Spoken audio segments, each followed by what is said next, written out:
animar mucho, sobre todo a muchas mujeres. Se las recomiendo. Quería rápidamente compartirles, recibimos, como decía el pastor César, las cartas de todos nuestros misioneros que ustedes sostienen.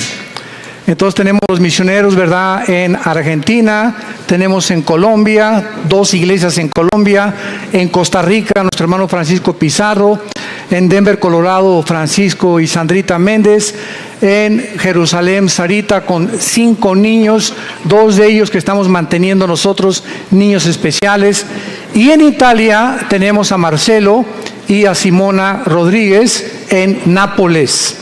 Marcelo ha venido aquí a compartir con ustedes, él canta precioso, es un buen pastor, y me decía Marcelo que ya se inició en Italia la persecución contra los cristianos, que el Vaticano ha levantado una persecución tremenda contra los cristianos, los están sacando de sus iglesias, ellos están buscando otro lugar porque ya los comenzaron a agredir violenta y físicamente.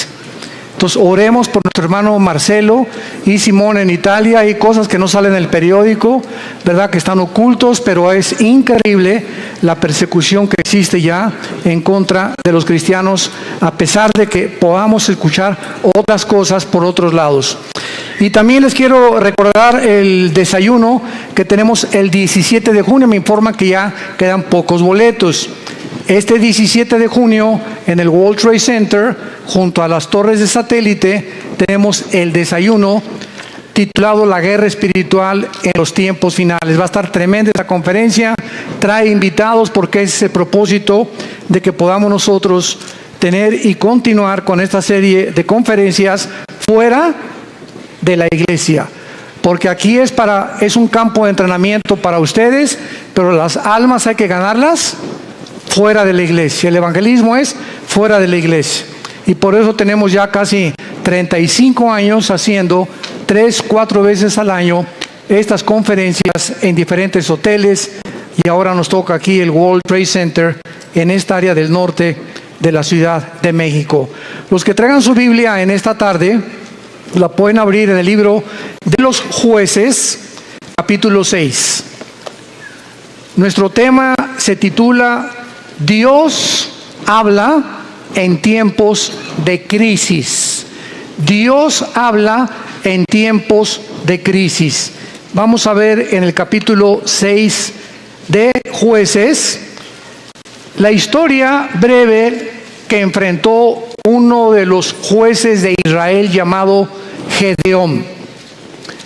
El libro de los Jueces, y esta es una característica increíble de la Biblia, que no se nos oculta los pecados de los más grandes hombres, ni tampoco se nos oculta los pecados de diferentes tribus o naciones que han a través del tiempo atravesado nuestra historia.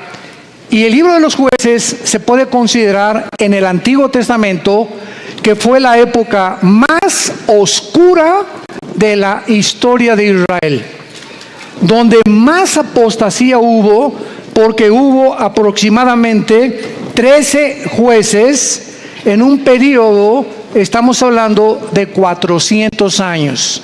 O sea, el libro de los Jueces cubre un periodo de 400 años. Cubre 7 apostasías, 7 esclavitudes bajo 7 naciones paganas y 7 liberaciones de Dios. Este libro es un libro que contiene, vuelvo a repetir, la historia de este pueblo de Dios que es Israel, donde continuamente estaban ellos alejándose de Él. Y Dios iba y los recogía. Pero siempre Dios tiene hombres o mujeres que Él escoge para que tú vayas a tu casa a traer a tu familia a la cruz, para que puedas traer a tu nación a la cruz, para que en tu escuela comiences a alborotar la escuela y a conseguir que en tu escuela se hagan conferencias, para que podamos alcanzar al mayor número de personas, para que en tu negocio, en tu consultorio médico, en tu bufete de abogados, en tus despachos de contaduría, en tu taller de carpintería, Dios nos llama a nosotros para que seamos luz. Y mientras nosotros no estamos haciendo nada, los malos van a prosperar. Decía un gran hombre que la maldad existe porque los buenos no hacen nada. Entonces, si nos limitamos a ser cristianos de domingo y solamente venimos el domingo a persinarnos y a tener un devocional, oír la palabra, y no entendemos la responsabilidad tan enorme que Dios nos ha encomendado, estamos muy, muy lejos de poder verdaderamente presentarnos delante de Dios sin tener nada de qué avergonzarnos. El libro de los Jueces describe, repito, una de las peores épocas que atravesó Israel. Fueron tiempos de apostasía muy grandes, por lo que Dios tenía que levantar hombres para que volvieran el corazón del pueblo a Dios. Estos jueces o estos líderes que en esta época Dios levantó, eran épocas de emergencia nacional y conducían al pueblo a la guerra, dirigiendo a la nación y ejerciendo las funciones de magistrados, de militares y de civiles al mismo tiempo. Porque en esta época, ¿verdad?, el sacerdocio estaba por los suelos y no había realmente un gobierno civil que se pudiera respetar. Esta es, en Jueces capítulo 6, la cuarta vez en el libro, la cuarta vez que Dios levanta una nueva generación que le fallaba a Dios. Y esta generación había sido cautivada por el mundo. Era una generación donde vivían, y vamos a comparar esta época, que por eso escogí este capítulo, con la crisis emocional, social, política, diplomática y emocional que estamos viviendo tú y yo en este siglo XXI al cual hemos entrado. Esta generación, ¿verdad?, dejaron de vivir separados para Dios y a desear el estilo de sus vidas, mezclándose en las fiestas, en las diversiones, en todos los ritos paganos, con un cristianismo completamente diluido. El mensaje que se propagaba ya no era el mensaje del evangelio como ahora en nuestra época. Mi esposo y yo, que hemos estado viajando estos últimos meses, cada vez nos encontramos con todos los cristianos o iglesias a donde vamos, aquí, fuera de México, en Estados Unidos, buscando una iglesia que les dé alimento espiritual, que les dé una sana doctrina, que puedan realmente sentirse edificados con la palabra de Dios, y están buscando por todos lados por la forma tan diluida en la que el evangelio se ha propagado. Y al mismo tiempo vivimos una época de cinismo espiritual. Hace algunos días yo estaba en una conversación con una persona que conozco hace muchos años en Cristo. Bueno, este es solamente como un ejemplo de introducción al libro de los Jueces. Y esta persona yo la conozco ya hace muchos años. Es más, él vino y se convirtió bajo nuestro ministerio. Y entonces yo oí hace como algunos meses que él había abandonado a su esposa y había abandonado a sus hijas. Y se había ido, pues, desde luego con un amante, ¿verdad? Con otra muchacha, su secretaria, o no sé, no importa quién haya sido. Entonces me encuentro yo a esta persona y comienzo a decirle: oye, ¿qué fue lo que sucedió? ¿Verdad? Que estoy en mi corazón partido a la mitad por lo que tú has hecho. ¿Y saben ustedes lo que me contestó esta persona que tenía aproximadamente, o tiene casi 15 o 20 años en Cristo? Bueno, pero ya nos perdonó Dios. Le digo: bueno, te perdonó a ti. No es que mi esposa pues ya también anda abusando otro. Pues claro, le dije, no se va a quedar a vestir santos. Si tú te vas con la amante y te casas con la otra, tu esposa no se va a quedar a esperarte toda la vida. Entonces no vengas con ese cinismo y decirle: pues ella arregló su vida, ya nos perdonamos los dos y ya me perdonó Dios. Inmediatamente lo que yo detecté fue lo siguiente: que hay cantidad de personas que se llaman cristianas y que piensan de la misma forma: total, que Dios me va a perdonar. y me puedo divorciar, y ya que me case con otro y forme otro hogar, entonces ya Dios me puede perdonar y comienzo nuevo. Porque Él me dijo, bueno, ¿y ahora qué sigue? Le dije, lo que seguía era lo siguiente: si tú abandonas a tu esposa por adulterio y por otra mujer, tú te arrepientes de tus pecados y esperas que tu esposa te perdone, y te esperas antes de casarte a que se case ella primera para que tú quedas libre. Esa es la forma en la que la Biblia nos traza el divorcio, el adulterio. Para Dios es algo gravísimo el divorcio, gravísimo, porque es la santidad más grande que existe y la institución más santa que existe, el matrimonio. Y ahora por cualquier cosa, todo mundo busca, hasta porque no me cocina bien, me busco otra cocinera. Es increíble la ligereza en la que la sociedad se encuentra actualmente. Y de acuerdo a la Biblia, la única causal de divorcio es el adulterio, nada más.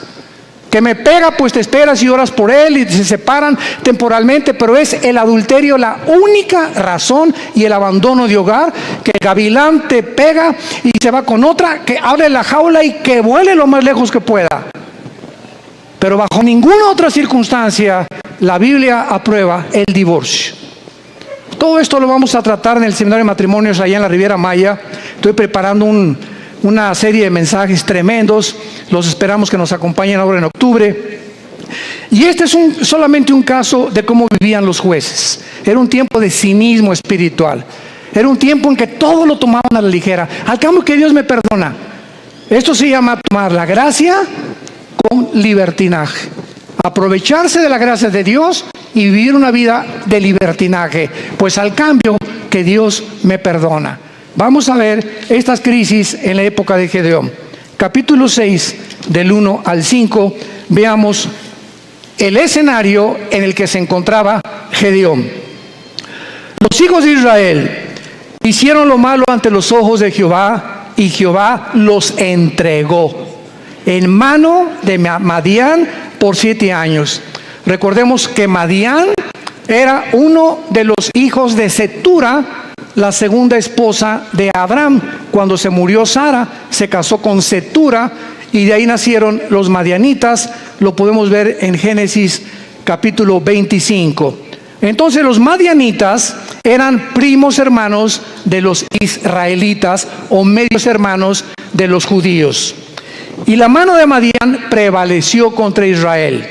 Y los hijos de Israel, por causa de los madianitas, se hicieron cuevas en los montes, cavernas y lugares fortificados.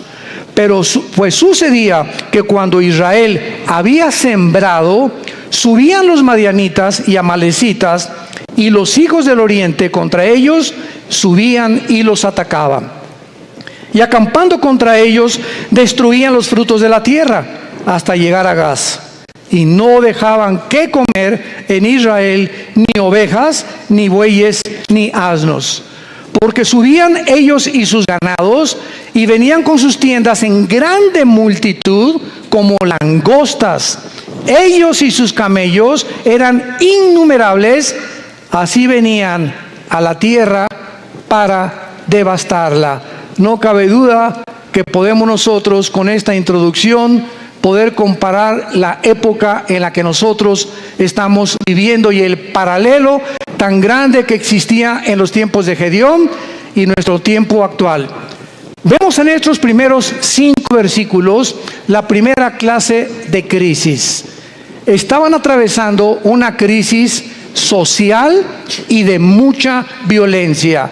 Israel se había abandonado de los caminos de Dios. Dios los entrega en manos a enemigos, porque esta es la forma como Dios trata con todos nosotros.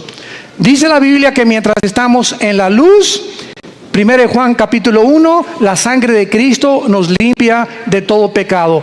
Bajo la luz, el diablo, los demonios no pueden meterse con mi vida, ni con mis hijos menores de edad, porque estoy bajo la protección de Dios.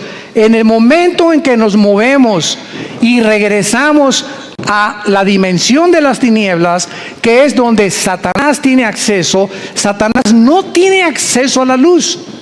Dios es luz y no hay tinieblas en él. Entonces las tinieblas están relacionadas con el pecado. El momento en que tú pecas, o ya traes una mujer en tu mente que no es tu esposa, o ya metiste pornografía a tu casa, o ya comenzaste a hacer cosas que son desagradables a los ojos de Dios, sin que tú te des cuenta, si tú mantienes este tipo de vida, comienza el cerebro y las emociones a ser afectadas, y entonces viene lo que se llama el engaño, donde comienzas a engañarte, porque el pecado tiene el poder de engañarnos, y comienzas a convencerte que no estás tan mal. No, esa es una prostituta, esa sí está mal. No, yo no soy con mi compadre si es borracho, parrandero y jugador. Yo por lo menos estoy casado con mi esposa y tengo mis aventuritas, ¿verdad? De vez en cuando, una canita al aire, pero de vez en cuando. Y Dios es un Dios que dice la Biblia, sus párpados nos examinan y nuestros caminos están delante de Él las 24 horas del día. Y cuando viene el engaño, cuando vienes tú a la iglesia a oír la palabra de Dios, como los domingos o los estudios entre semana que muchos de ustedes toman, o en el ITI, el propósito de Dios al exponernos a su palabra es abrirnos el entendimiento para convencernos de pecado. Siempre que hay un mensaje de la Biblia, hay algo que el Espíritu Santo usa que se llama la convicción de pecado, porque solo Él, ni el pastor, ni tu compadre, ni nadie te va a convencer que estás mal más que la palabra de Dios. Entonces nos exponemos a la palabra de Dios, y tú en esta tarde que escuchas tienes esta oportunidad en la que Dios te está hablando. Yo no sé tu vida. Muchos dicen, es que ¿quién le contó mi vida? Nadie me ha contado tu vida, ni te conozco, mosco. Entonces ese es un problema tuyo y con Dios, pero Dios usa la Biblia, y si tú cuando oyes la palabra de Dios no te arrepientes y sales por esa puerta igual que como entraste, viene lo que se llama la dureza del corazón, que se usa con la palabra porosis en el griego, que es cuando un carpintero o una persona que usa instrumentos de martillos y de cinceles está golpeando y golpeando hasta que te salen callos en las manos. Esto es un fenómeno muy interesante. Y cuando te salen callos, lo interesante que el callo no tiene células. Le metes al callo una aguja y no lo sientes. Trátalo y vas a ver cuando te salga un callo, porque es tejido muerto. Y esta palabra se usa en el hebreo y en el griego para describir la dureza del corazón que muchos cristianos comienzan a tener, donde llega el momento que la palabra, como una espada que quiere cortar, ya no corta, porque ya perdiste la sensibilidad al Espíritu Santo. Y entonces cuando llegas a ese punto donde ya no eres sensible a la palabra de Dios y que no te das cuenta cuán duro está tu corazón, si eres una persona regenerada por el Espíritu Santo y realmente naciste de nuevo, eres un hijo y eres una hija de Dios, Hebreos 12, Dios te va a disciplinar. Y déjame decirte algo, cuando a Dios le queda esa opción de disciplinarnos, su mano es muy, pero muy pesada. Dice en Hebreos 10, horrenda cosa es caer en manos del Dios vivo. Y no les está hablando a los incrédulos, le está hablando a la familia de Dios. Su mano es muy pesada, porque Cristo dijo, es preferible que pierdas tu mano, tu pierna, tu brazo o tus ojos o lo que sea físicamente, a que entres al infierno entero. ¿Cuántas veces las cosas que nos pasan, accidentes, problemas morales en la familia, etcétera, etcétera, tienen el único propósito de hacer que regresemos a la cruz? Porque Dios sabe, nos ama tanto, tanto, tanto Jesús, que Él prefiere que podamos sufrir físicamente o moralmente con la única razón de regresar a la cruz. Esta crisis social en que estaban viviendo los madianitas provocó, dice la Biblia, que comenzaron a vivir escondidos en cuevas, escondiendo todo lo que tenían en lugares fortificados, vivían en temor. En segundo lugar, En el versículo 6 dice la Biblia: de este modo empobrecía Israel en gran manera por causa de Madián, y los hijos de Israel clamaron a Jehová.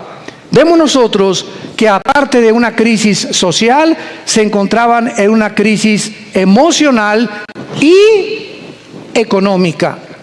Gedeón se encontraba escondiendo el trigo para que no se lo robaran. Vivían bajo el temor y la inseguridad. Dice el versículo 11: vino el ángel de Jehová, se sentó debajo de la encina que está en Ofra, la cual era de Joás Abiserita, y su hijo Gedeón estaba sacudiendo el trigo en el lagar para esconderlo de los madianitas. Y en tercer lugar, no solamente vivían una crisis social y de violencia, una crisis económica y emocional, sino que la peor de todas era la crisis moral y espiritual en que se encontraban. Versículos 12 y 13. Y el ángel de Jehová se le apareció a Gedeón desde luego y le dijo: Jehová está contigo, varón esforzado y valiente. Y Gedeón le respondió: Señor mío, si Jehová está con nosotros, ¿por qué nos ha sobrevenido todo esto?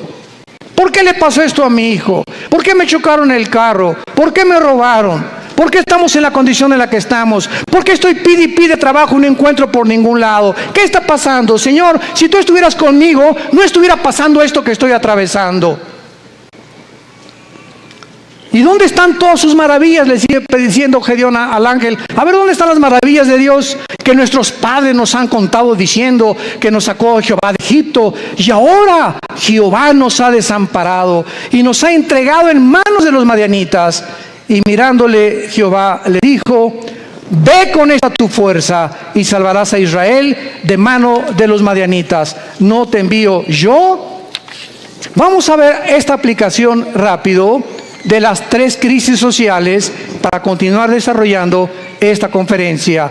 De la misma manera, la sociedad en que vivimos ahorita, vivimos una crisis social, oprimida por la inflación, las guerras, el hambre, las naciones fuertes oprimiendo a las débiles, crímenes, secuestros, robos, actos de terrorismo al inicio del siglo XXI. Confusión, agreguémosle esto, que vivimos, escuchen esto, vivimos la confusión política y diplomática más grande de la historia. Vivimos la confusión política más grande y diplomática de la historia. Podríamos decirle nosotros que nacimos después de la Segunda Guerra Mundial, que desde la Segunda Guerra Mundial que Estados Unidos se levantó como la supremacía política, económica y militar del mundo, seguido por la Unión Soviética o las repúblicas socialistas soviéticas, hasta el siglo XXI hemos entrado a un punto donde ya entre las mismas naciones, a pesar de la grande tecnología y los avances científicos que tenemos, nos encontramos tan confundidos políticamente, donde ya los gobiernos del mundo ya no saben qué sistema de gobierno utilizar, si socialismo, si comunismo, o socialismo y comunismo mezclarlo, si democracia, si monarquía, porque los sistemas que se han probado hasta el siglo XXI, las mismas democracias han fracasado. El siglo XX demostró que el comunismo no era un sistema que se podía aplicar a ningún gobierno del mundo, como lo dijo Mikhail Gorbachev en su libro La Perestroika. Vemos ahora que la democracia, pues se siguió el patrón de la democracia y el modelo de la democracia, porque era Estados Unidos el que iba como líder. Y los países dijeron: bueno, pues si en Estados Unidos el mejor vestido, el país mejor vestido, el mejor alimentado, el que más guerras ha conquistado, guerras ha ganado, y el que sacó al comunismo, al fascismo y al nazismo del siglo XX, vamos a seguir ese modelo. Y vemos ante nuestros ojos, al entrar aquí al siglo XXI, los que venimos desde el siglo pasado, que la democracia es una fanfarronería ya. Ya no es cierto que hay democracia, no es cierto que el pueblo gobierna, no es cierto que hay respeto por las instituciones. Vivimos una confusión, un caos político y diplomático, donde todos los sistemas se están derrumbando a nuestros ojos, todas las ideologías se están desmoronando, todo está cayendo delante de nuestros ojos. Y ahorita los jóvenes, nunca como en los últimos 10 años había habido tantos suicidios de muchachos de 8 a 16 años. Nunca había habido tantos suicidios. Los jóvenes se están quitando la vida, no quieren vivir en el mundo que tú y yo vivimos. Y ahí están muchos de nuestros hijos también. Dichosos los padres que tienen una educación cristiana a sus hijos. Dichosos sean. ¿Por qué? Porque se están cansados de tantas mentiras, de tanta hipocresía que ven por todos lados. Y cuando nosotros, que se supone que somos la única luz, les mentimos y nos ven que somos completamente unos farsantes en el hogar, y peleándome enfrente de ellos y con mi esposa y yo, y dándoles un mal ejemplo, ¿qué les queda a los jóvenes? Si no es Jesús, ¿quién más entonces? Dicen ellos, si Jesús no funcionó en mis papás, ¿cómo va a funcionar conmigo? Y en el día del juicio y el día del tribunal de Cristo daremos cuentas de todas estas ingratitudes y deslealtad que tuvimos hacia Dios. Vivimos un mundo de confusión y de crisis social. En segundo lugar, vivimos también, como en los tiempos de Gedeón, una crisis emocional y económica. La mayor parte del mundo ahorita está tratando por todos los medios de esconder su dinero.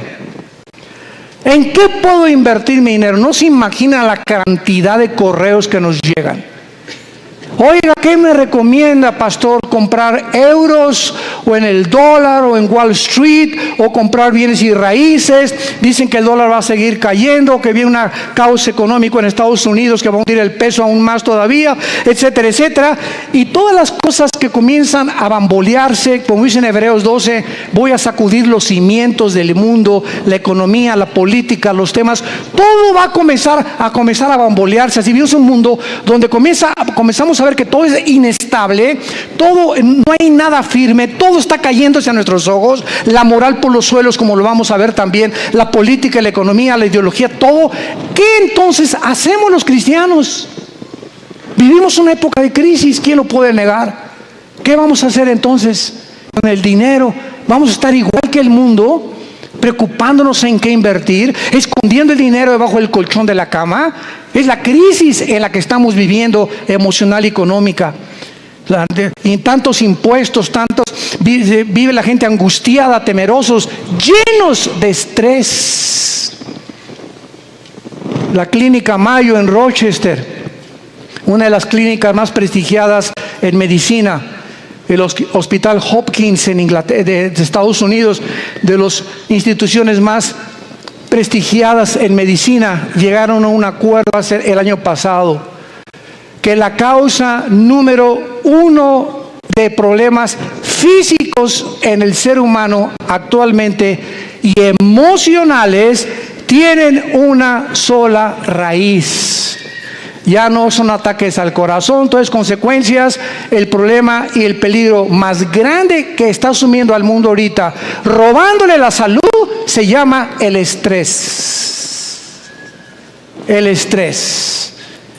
Aún mismo el estrés te hace subir el nivel de tu colesterol y de tus triglicéridos.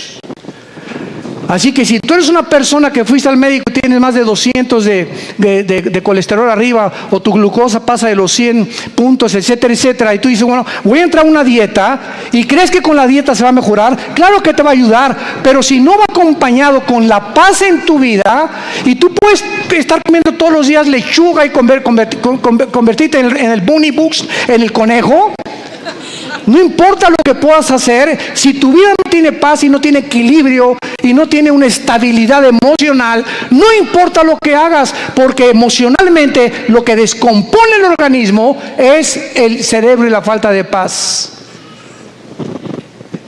El estrés es un estado de angustia, de incertidumbre, que estás así, de enojo, de ira, de desconfianza en el mundo, andas como león enjaulado y se te atraviesa en el tráfico y quieres sacar la pistola y le recuerdas a la mamá y hasta a la abuelita le recuerdas cuando se atraviesan en el tráfico.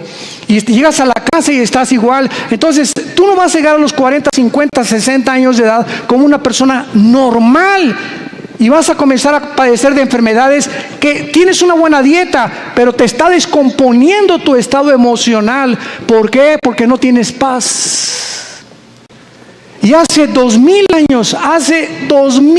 años, Jesucristo nos dio la medicina para el estrés.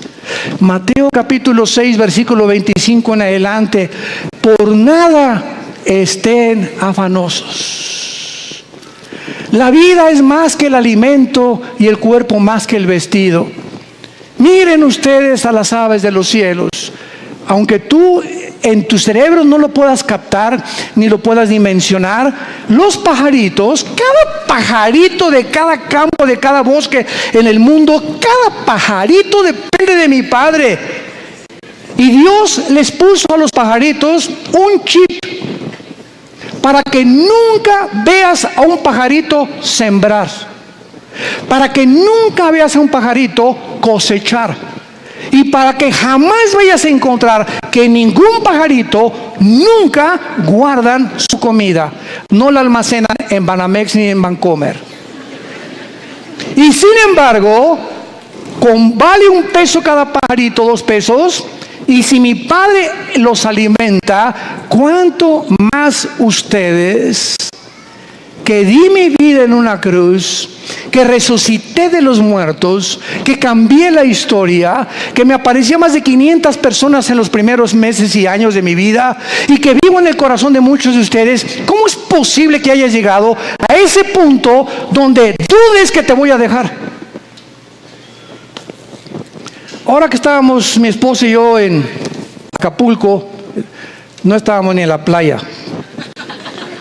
Siempre que, igual cuando vamos a la Riviera Maya, ¿verdad? Lo que menos, ni a la alberca nos da tiempo de meternos, porque vamos a ministrar a la gente.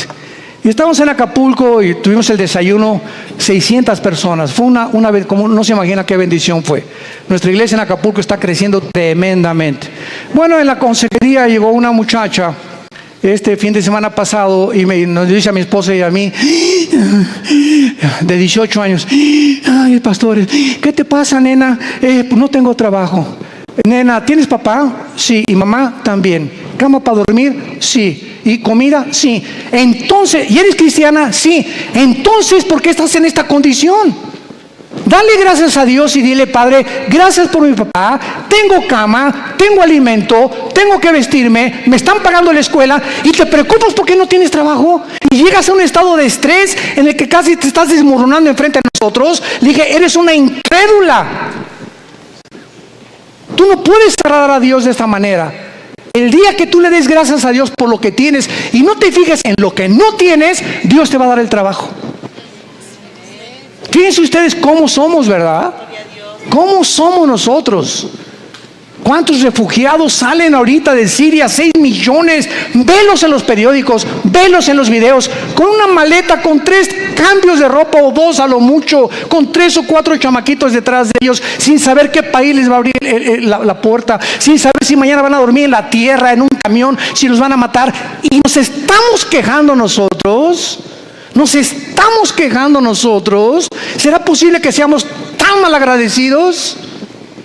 Y siempre viendo lo malo, siempre no tengo esto y no tengo aquello, pero tienes vida y vives en un país libre, tienes padres, tienes una casa, tienes un petate donde echarte, tienes guaraches.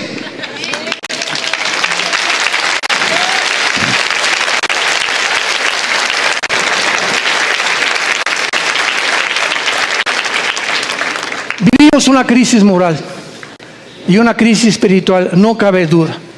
Y tenemos que entender que no es como comenzamos, recuerda esto, sino como terminamos lo que vale delante de Dios. Como este muchacho que comenzó muy bien, 20 años discipulándolo, Ya se va con una otra chamaquita y deja a su esposo y todo. Le digo, recuerda que no es como comenzaste, es como terminaste. Y estás terminando mal. Le dije, vas mal y vas a acabar mal. Comenzaste muy bien, pero todo aquello que tú hiciste no te será tomado en cuenta, porque lo que importa es cómo llegamos a la meta. Lo que va a contar delante de Dios. Pues hice un asilo para ancianos, hice un orfanatorio para niños. Eso fue del pasado. Hoy, si tú mueres, hoy en la noche, ahorita saliendo te atropella un camión, se te avienta encima un camión de 10 toneladas y te da como tortilla aplastado y llegas al cielo ahorita mismo en la tarde. ¿Qué le vas a decir a Dios? ¿Qué hiciste con tu vida? Lo alabaste, lo bendeciste. ¿Cuánto de tu tiempo se lo dedicaste a Él? ¿A cuántas personas les hablaste de Jesús? ¿A cuántas personas de tu familia ya has traído a la cruz?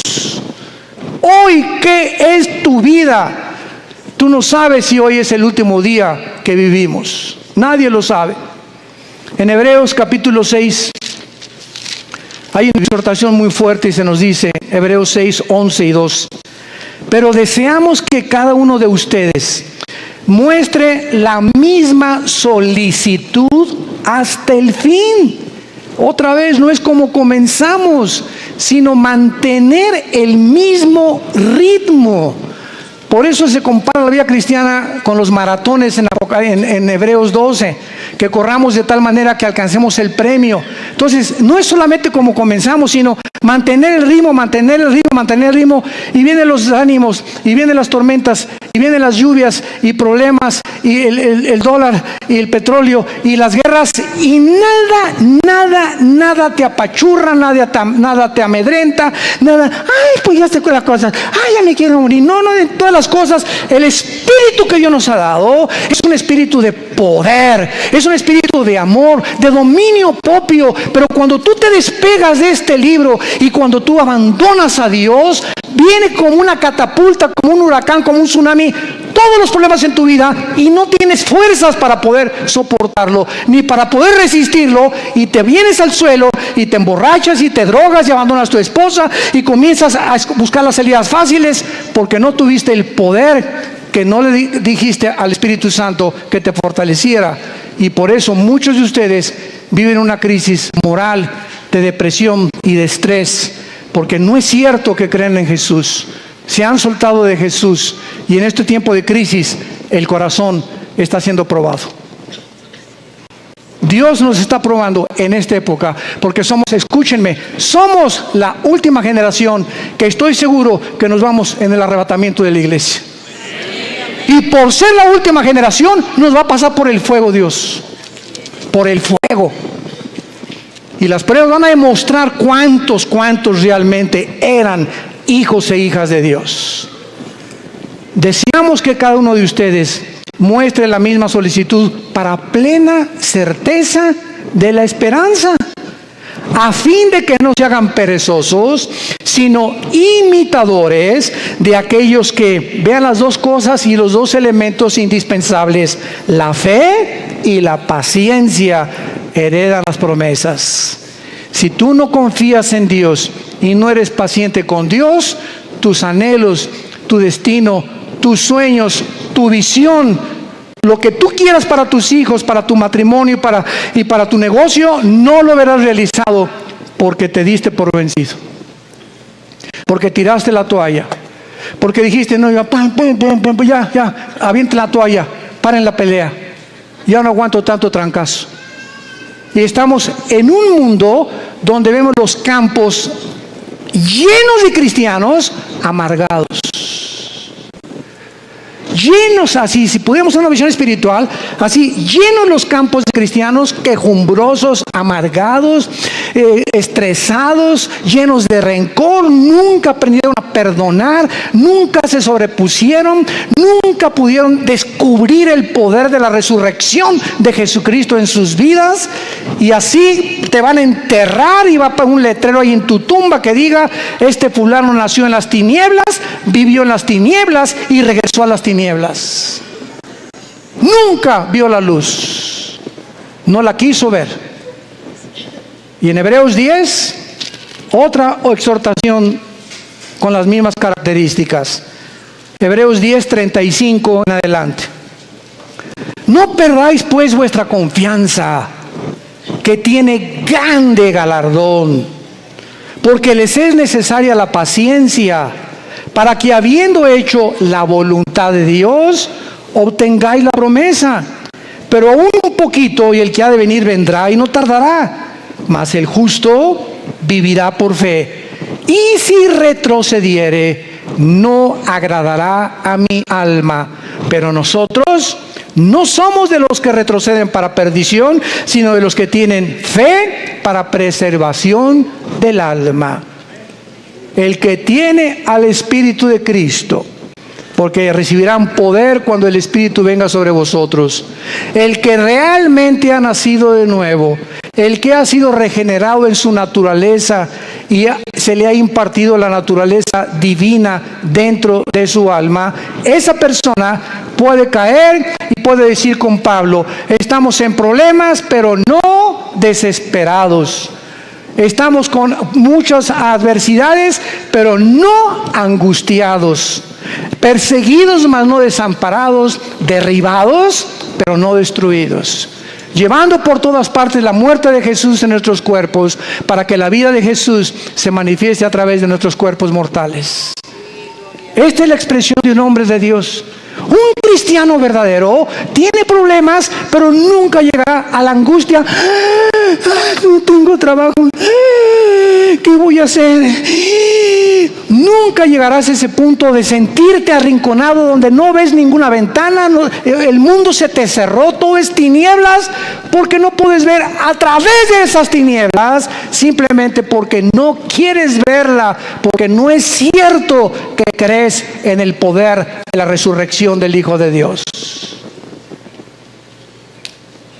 Decía en Filipenses 2 Pablo: todo lo que antes lo tenía por ganancia, lo tengo por basura, con tal de conocerle y ser semejante a él en su muerte, y con el fin de poder conocer el poder de su resurrección.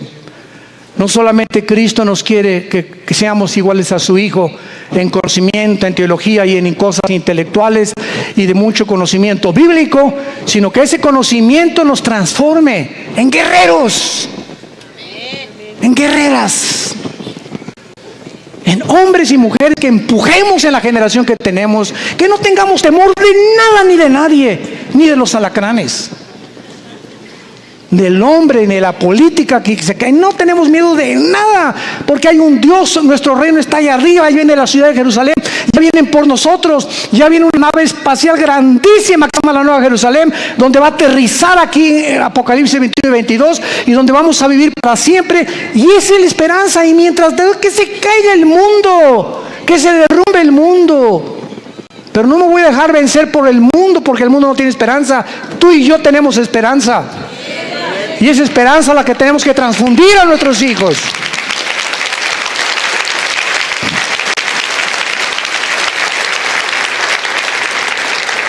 No caigamos en lo que al principio Gedeón estaba cayendo. Si Dios existe, ¿por qué me está sucediendo esto? ¿Por qué Dios no me sale de mis problemas? ¿Por qué me permitió Dios que me casara con esta persona? ¿Por qué Dios me ha abandonado? Cuando entramos en ese punto de depresión, es tan difícil que podamos nosotros salir de él. En el versículo 14 de Jueces 6 de nuestro pasaje, vemos que Dios habla en tiempos de crisis. Y mirándolo Jehová le dijo: ve con esta tu fuerza y salvarás a Israel de mano de los madianitas. ¿No te envío yo? Ante todos estos cuestionamientos de inseguridad, ese es el problema, que estamos viendo alrededor lo que el mundo, las noticias y cómo el mundo se está desmoronando ante nuestros ojos, pero no vemos el poder que tenemos dentro del Espíritu Santo. ¿Por qué creen que Dios nos dio el Espíritu Santo? Dice: les daré poder, porque no lo tenemos.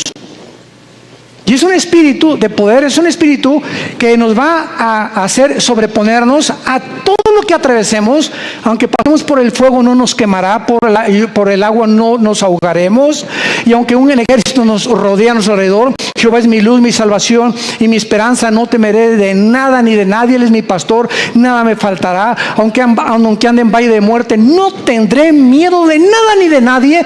Y todo este espíritu y toda esta capacidad que tenemos dentro es precisamente para vencer al mundo. Y dice 1 Juan capítulo 5, todo el que es nacido de Dios vence al mundo. Y esta es la fe que ha vencido al mundo, nuestra fe.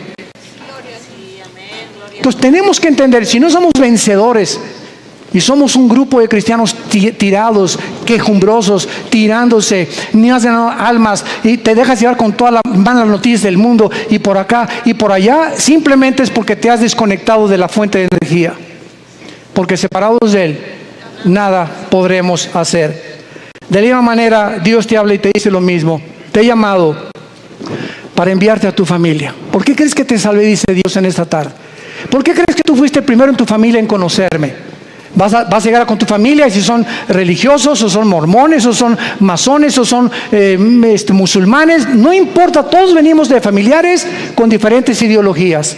Y Dios toma a una persona en la familia para iluminarla, para darnos el conocimiento. Así comenzamos en nuestra propia familia. En la familia de nosotros comenzamos con mi hermano Alejandro, que es el director del Instituto Teológico Internacional. 2 años después me convertí yo, después mi hermana, mi mamá, mi abuela, que fue presidenta de la Acción Católica 35 años, la viejita se convierte a los 82 años. Que fue la que murió a los 93 años, Dios la tenga en su presencia.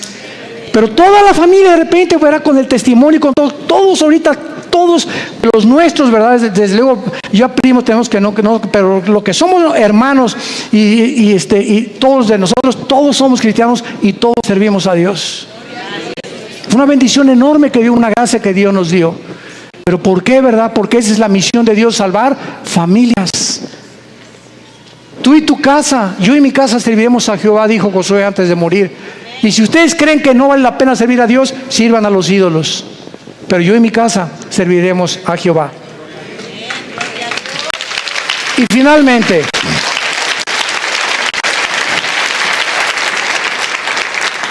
Gedeón le responde a Dios, versículo 15 y 16. Entonces le respondió: Señor mío, ¿con qué salvaré yo a Israel? He aquí que mi familia es pobre en Manasés, y yo el menor en la casa de mi padre. Jehová le dijo: ciertamente yo estaré contigo, y derrotarás a los madianitas como a un solo hombre. ¿Has tú también argumentado igual con Dios? Señor, pero ¿cómo salvaré a mi familia? ¿Cómo les puedo testificar si soy débil? ¿Cómo me pones a mí de maestro de escuela dominical si con trabajo sé enseñar? ¿Cómo me quieres mandar a mí de misionero si tengo miedo de los afganistanes y ahí en Venezuela? ¿Cómo me mandas a mí de estas cosas? Y siempre estamos viéndonos nuestras capacidades. Siempre estamos viendo lo que nosotros podemos o no podemos hacer. ¿Cómo no me van a mí escuchar si en mi clase les hablo? Soy tartamudo, Señor. No veas tu tartamudez, no veas tus discapacidades, no veas tus debilidades, velo a Él. Eso fue lo que Moisés le dijo también. ¿Cómo me mandas a Faraón? Y le dijo Dios: ¿qué no hice yo el oído, no hice yo la boca? No tengas miedo, vas en mi nombre y yo te daré el poder y la capacidad que ni siquiera conocías, porque cosas que están ocultas y que no han consumido el corazón del hombre y que el hombre no ha conocido son las que Dios tiene escondidas y guardadas para los que le aman y creen en Él. Sé valiente, ve con tu familia, sé valiente con tus amigos, sé valiente en tu trabajo, háblales del Señor, háblales de Cristo. Tú no te imaginas, cuando acabes de hablar, te vas a preguntar: ¿fui yo? Así es, comenzamos a desconocernos. Yo antes de subir un púlpito, ¿verdad? Estuve 3 años de misionero, primero en la sierra. Ahí comencé yo de misionero, lo comentaba ahorita en la mañana al pastor César. Durmiendo en pisos de adobe entre Oaxaca y Guerrero, en la Costa Chica y en la Costa Grande, del 77. Este año, con la gracia de Dios, cumplo 40 años de servir a Dios. Este año. Gracias a Dios. Pero comenzamos. dormíamos en ladrillos envueltos en periódicos. Me dio malaria, me dio tifoidea 2 veces, temperaturas de 40 grados. Si no había un doctor por ahí, yo no estaría vivo ahorita. Y en esos 3 años yo entiendo ahora que es la forma en la que Dios me quería forjar para que ya entrara yo al ministerio en el 79 con el grupo de Luis Palau. Y en el 81 formamos Vida Nueva para México. Ya comenzamos las iglesias en los 80s, pero ha sido unas etapas y un proceso de quebrantamientos, de humillaciones, de pobrezas.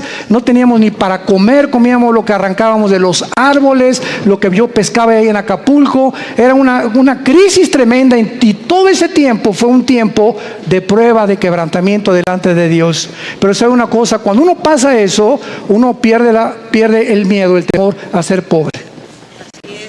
Porque si ya pasaste por eso, ¿verdad? Hay aquellos de los pirruration. Pero cuando uno fue pobre, pero pobre, que duermes en un piso de adobe, y no tienes ni siquiera un cojín donde poder dormirte, ya no le tienes miedo a la vida. Le pierdes el miedo a la vida. Porque sabes que sobre cualquier cosa lo peor que te pueda pasar es eso, y más de allá, la muerte. Y para nosotros es ganancia. Y finalmente, Gedeón, una vez que él comienza a adquirir conciencia de que no es él y que es Dios el que le ha llamado, vemos nosotros que Gedeón, en el versículo 18, lo primero que hace es, le dice al ángel de Jehová, que era Cristo desde luego: ven a mi casa y te voy a poner ofrenda. Y él respondió: esperaré que vuelvas. Entrando Gedeón, preparó un cabrito y panes, etcétera, etcétera. Entonces el ángel de Dios, ya que tenía toda la ofrenda, le dijo: toma la carne y los panes sin levadura, ponlo sobre esta peña y vierte el caldo. Y él lo hizo así. Y extendiendo el ángel de Jehová el báculo que tenía en su mano, tocó con la punta la carne y los panes sin levadura, y subió fuego de la peña, el cual consumió la carne y los panes sin levadura. Vemos nosotros que lo primero que hizo Gedeón fue inmediatamente, después de recibir las noticias, buscar una ofrenda a Dios. Lo primero que un hombre y una mujer cambian cuando comienzan a conocer a ese Dios todopoderoso es que no existe, ni he conocido yo a ningún cristiano grande y poderoso y maduro en el Señor que no sea generoso. Porque es la avaricia y la envidia y la codicia de los bienes materiales lo que nos impide a muchas personas recibir las bendiciones de Dios. Gedeón buscó una ofrenda inmediatamente. ¿Qué le podemos nosotros ofrecer ahora a Dios? Romanos 12:1. Número 1, nuestro cuerpo. Síganme con mucho cuidado. Presentar vuestros cuerpos en sacrificio vivo. Romanos 12:1. Santo, agradable a Dios, que es vuestro culto racional. En el original griego dice: es la manera más racional para vivir.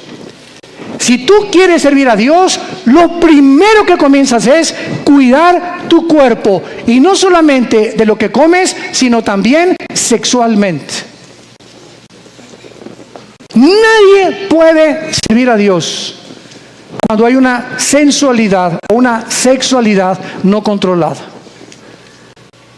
El hombre más sabio de la historia, Salomón, y el hombre más fuerte de la historia, Sansón, los dos fueron vencidos por una mujer que no era su esposa.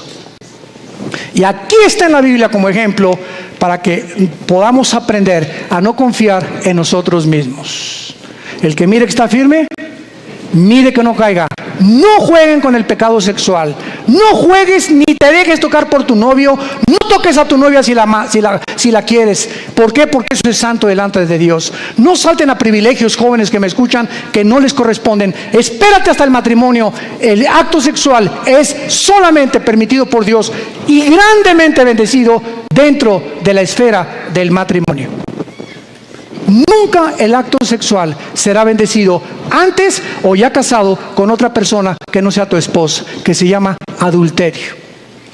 Mientras nuestros cuerpos no sean santos delante de Dios y no tengamos limpia el alma sexualmente y también físicamente, ¿verdad?, una alimentación adecuada, vamos a impedir nuestro avance y las cosas grandes que Dios podía haber hecho con nosotros, no las hará. Dios busca hombres y mujeres santos en toda su manera de vivir, para ser usados como instrumentos a un Dios que es santo.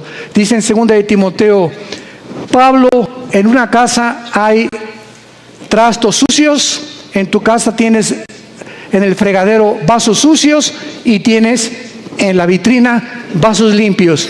Si llegan invitados, ¿qué vasos usas? Los limpios. Y así en el servicio a Dios hay cristianos sucios que están en el fregadero ahorita. Ahí están, Dios está queriendo lavarlos y no los usa Dios.